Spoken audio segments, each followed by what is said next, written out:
नमस्कार, छायाज रेसिपीजमध्ये आज आपण मुगाच्या डाळीपासून अगदी हलका फुलका आणि चवदार असा नाश्ता बनवतो आहे। तर यासाठी इथे मी 1 वाटी मुगाची डाळ घेतली। जर तुम्ही मेजरिंग कपने मोजत असाल तर ही अर्धा कप मुगाची डाळ आहे। यामध्ये 2 चमचे किंवा पाव वाटी पोहे घालायचे। डाळ आणि पोहे पाणी घालून 2 ते 3 वेळा स्वच्छ धुवून घ्यायचे। धुतल्यानंतर यातलं पाणी काढून टाकलं। यानंतर यामध्ये पुन्हा पाणी घालून हे 2 तास आपल्याला भिजत घालून ठेवायचं आहे। जर तुमच्याकडे वेळ कमी असेल तर गरम पाण्यामध्ये तुम्ही अर्धा तास भिजत घातलं तरी ही डाळ छान भिजली जाते। आता हे वाटून घ्यायचं आहे। त्यातलं पाणी असं निथळून मिक्सरच्या भांड्यामध्ये डाळ आणि पोहे काढून घ्यायचं आहे। इथे मी 2 बॅचेसमध्ये हे वाटून घेणार आहे। तर पहिल्या बॅचमध्ये इथे मी लसूण घातले, 2 पाकळ्या लसणीच्या घातल्यात, अर्धा इंच आलं तुकडे करून घातले, याबरोबरच 1 हिरवी मिरची घातली। यानंतर अर्धी वाटी यामध्ये दही घालायचं। दह्याच्याच वाटीमध्ये 1 चमचा पाणी घालून ते सुद्धा यामध्ये घातलं आणि आता अगदी बारीक असं वाटून घ्यायचं। तर हे उरलेलं डाळ आणि पोहे सुद्धा इथे मी वाटून घेते। पहा, सगळं वाटून घेतलं, अगदी बारीक वाटलं आणि यापेक्षा पातळ हे आपल्याला करायचं नाही आहे। यानंतर यामध्ये 1 चमचा मी तेल घातलं, चवीप्रमाणे मीठ घातलं, पाव चमचा हिंग घातला, मिक्स करायचं आहे। आणि वाटताना यामध्ये मी पाव चमचा हळदसुद्धा घातली होती। आता हे आपण इन्स्टंट बनवणार आहोत, त्यामुळे इथे आपण इनो फ्रूट सॉल्ट वापरणार आहोत। पण तुम्हाला इनो किंवा सोडा वापरायचा नसेल तर तुम्ही हे रात्रभर ठेवून फर्मेंट करून सकाळी यापासून नाश्ता बनवू शकता। इथे मी 1 प्लेट ग्रीस करून घेतली। याबरोबरच मी गॅसवरती कढईमध्ये पाणीसुद्धा गरम करत ठेवलं आहे। तर आज आपण मुगाच्या डाळीपासून ढोकळा बनवतो आहे, इन्स्टंट बनवायचा आहे। त्यासाठी यामध्ये अर्धा चमचा मी इनो फ्रूट सॉल्ट घातलं आहे। याऐवजी तुम्ही पाव चमचा बेकिंग सोडासुद्धा घालू शकता। इनोवरती 1 चमचा पाणी घातलं। आता ही प्रोसेस जरा फास्ट करायची आहे।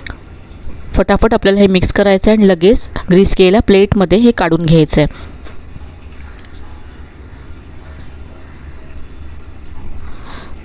तर इथे मी हे ग्रीस केलेल्या प्लेटमध्ये काढून घेते।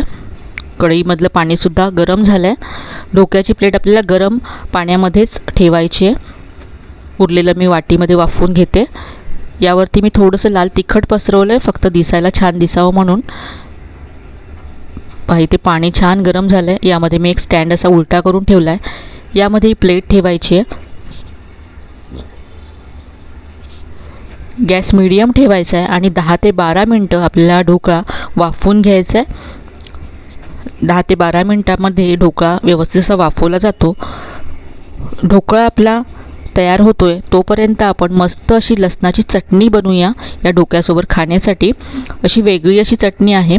तर इथे मी 10 ते 12 पाकळ्या लसूण घेतला आहे। यामध्ये 1 चमचा मी लाल तिखट घालते। तुम्हाला जर कमी तिखट हवी असेल तर तुम्ही काश्मीरी लाल मिरची पावडर घालू शकता। अर्धा चमचा यामध्ये धनेजिरे पूड घातली आहे, पाव चमचा मीठ घातलं, अर्धा चमचा मी साखर घातली आहे। लसणाचा जो तिखटपणा असतो तो बॅलन्स करण्यासाठी यामध्ये साखर घालावी लागते। तर इथे जाडसर अशी चटणी मी वाटून घेतली। आता या चटणीला आपल्याला तेलावरती परतून घ्यायचं आहे। तर इथे मी कढई गरम करत ठेवले, यामध्ये 1 चमचा तेल घातलं आहे। यामध्ये वाटून घेतलेली चटणी घालायची आहे आणि आता तेल सुटेपर्यंत ही चटणी आपल्याला वाटून घ्यायची आहे। तर ढोकळ्याची नेहमीची आपण पुदिना कोथिंबिरीची चटणी तर बनवतोच, एकदा ही लसणाची झणझणीत चटणी ढोकळ्याबरोबर तुम्ही खाऊन पहा, खूप छान लागते। तर ती चटणी तयार झाली आहे। ढोकळा शिजलाय का पाहूया। तर पहा, ढोकळा छान असा फुगून वर आला आहे। आपण चेक करूया। पहा, सुरी क्लीन आली आहे, म्हणजे ढोकळा आतपर्यंत छान शिजला गेला आहे। गॅस बंद करायचा आहे आणि ढोकळा थंड होतो आहे तोपर्यंत आपण यावरती घालण्यासाठी फोडणी तयार करूया। इथे मी कढई गरम करत ठेवले, यामध्ये 2 चमचे तेल घातले।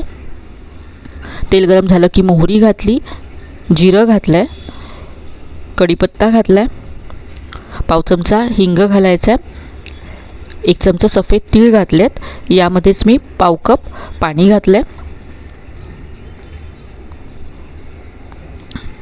पाव चमचा मीठ, अर्धा चमचा साखर घातली आणि आता पाण्याला उकळी काढून घेऊया। यामध्ये मी फोडणीमध्ये मिरच्या घालायला विसरले होते, तर इथे मी आता मिरच्या घातल्यात, पाण्याबरोबर त्या शिजल्या जातील। तर ही आपली फोडणी तयार झाली आहे। ढोकळासुद्धा इथे थंड झाला आहे। आता आपण हा कट करूया। तर अगदी मस्त असा हलका फुलका ढोकळा तयार होतो।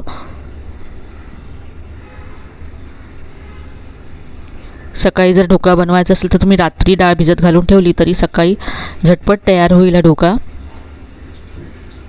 तयार केली फोडणी यावरती मी घातली आहे।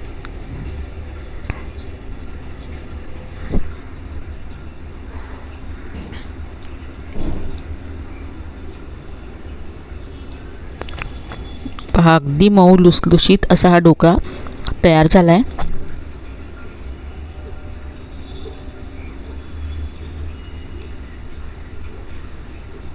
आपण जी लसणाची चटणी बनवली त्याबरोबर इथे मी हा ढोकळा सर्व केला आहे। थोडीशी कोथिंबीर वरून घातली आहे। तर अगदी मस्त हलका फुलका आणि टेस्टी असा नाश्ता आहे। चण्याच्या डाळीपासून किंवा बेसनपासून आपण ढोकळा नेहमीच बनवतो। एकदा मुगाच्या डाळीपासून हा ढोकळा बनवून पहा, तुम्हाला नक्कीच आवडेल। तर ही मस्त अशी नाश्त्याची रेसिपी तुम्हाला नक्कीच आवडली असेल। रेसिपी कशी वाटली कमेंटमध्ये कळवायला विसरू नका। रेसिपी आवडली असेल तर व्हिडिओला लाईक करा, शेअर करा।